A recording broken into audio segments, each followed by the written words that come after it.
Hello everyone, this is Adam Meister, the Bitcoin Meister, the Disrupt Meister. Remember, you can check out all my videos at disruptmeister.com. I wanted to make a fast little video today. Just off the top of my head, people from Hawaii have been sending me links about how Coinbase will no longer operate in Hawaii.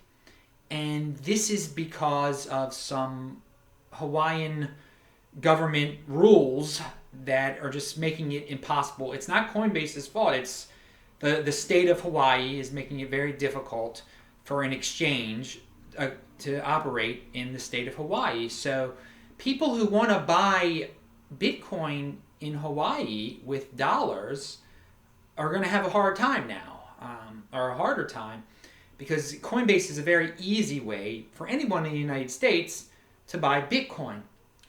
Now, many people view this as a time to worry when they hear something like this, like, oh, woe is me, I can't buy Bitcoin now.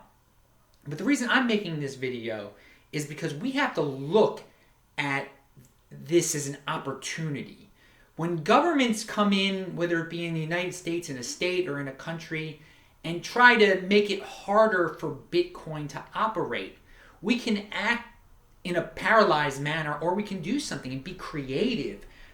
There's always opportunity in fear and uncertainty and doubt that is produced by anti-Bitcoin entities, such as, in this case, the Hawaiian government is acting in a way that's not very friendly toward Bitcoin.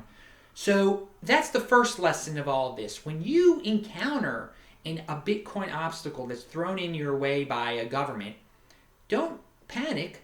Think of this as an opportunity, as a business opportunity. What can I create from this unnatural thing? Because it is unnatural. It's just a roadblock being thrown in by the government, a complete obstacle. So what I was thinking in this situation, Hawaii, so many tourists come to Hawaii from Japan, right?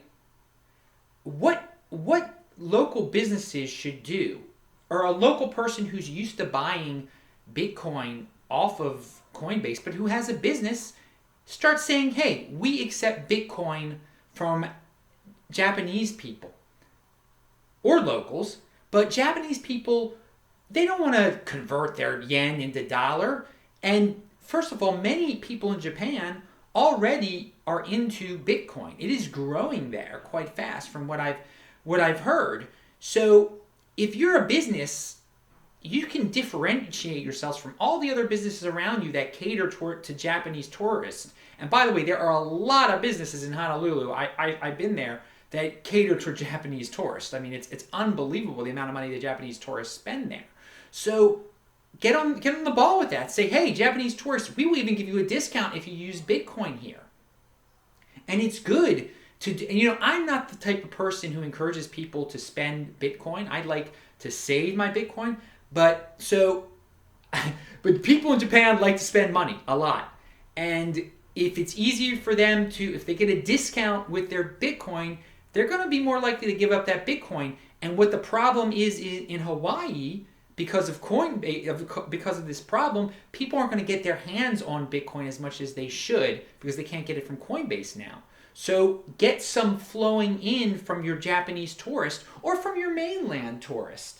And the flow of Bitcoin into Hawaii from tourism, or the news that this could generate, that, hey, we as businesses, as businessmen, as businesswomen, we're going to get Bitcoin. We don't, okay, Coinbase, we understand we can't buy it from you anymore, but we're going to generate it on our own from tourism. This could be a big story and a very positive story for Bitcoin. And in the long run, it would put pressure on the Hawaiian government to change their stance and that makes it so hard for Coinbase to operate there. And I will link to the articles that talk about what's going on in Hawaii.